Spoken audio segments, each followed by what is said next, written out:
सभी प्रभु प्रेमियों को मेरा प्यार भरा राधे राधे। इस वीडियो में हम चर्चा करेंगे इंदिरा एकादशी के व्रत की,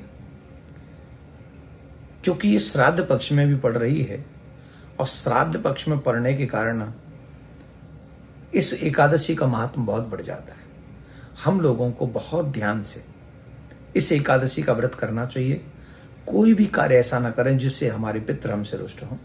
और इस समय बहुत बड़ी बात कि कई लोगों को ये सामंजस्य रहता है कि इस एकादशी के दिन हम लोग अपने पितरों का श्राद्ध कर सकते हैं अथवा नहीं कर सकते।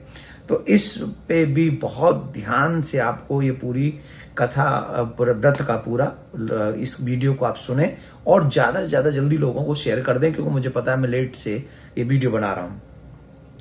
अश्विन मास के कृष्ण पक्ष की एकादशी का नाम है इंदिरा एकादशी।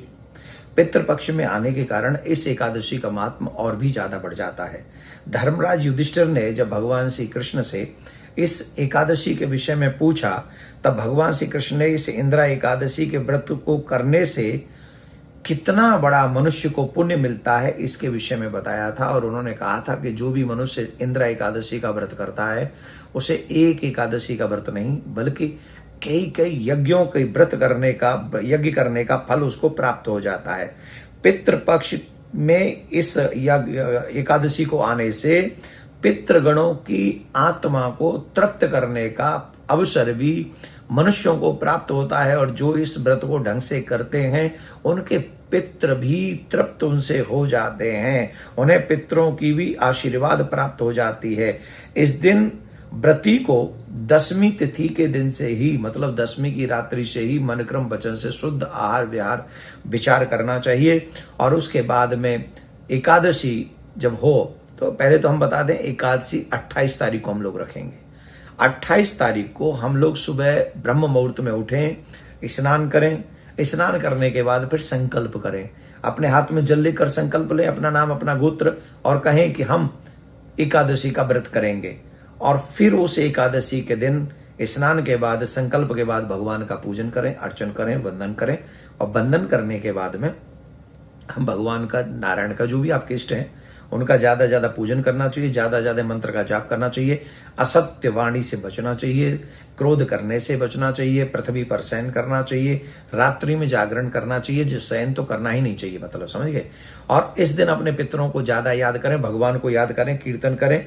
और ज्यादा ज्यादा इसमें जितना भी इस एकादशी के दिन भजन दान जो मनुष्य जितना करेगा उसका लाभ उसको उतना ही मिलेगा।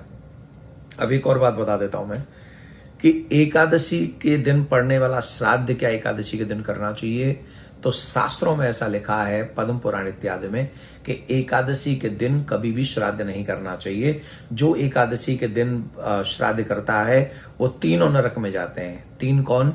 श्राद्ध करने वाला, श्राद्ध खाने वाला और जिसका नाम से श्राद्ध किया जा रहा है वो। तो ये तीनों ही नरक में जाएंगे। इसका मतलब है एकादशी का श्राद्ध द्वादशी के दिन करना चाहिए, कभी भी एकादशी के दिन, क्योंकि अन्नदान मना है। व्रत करोगे एकादशी का व्रत में अन्न तो खिला नहीं सकते और बिना अन्न के वो श्राद्ध लगेगा नहीं।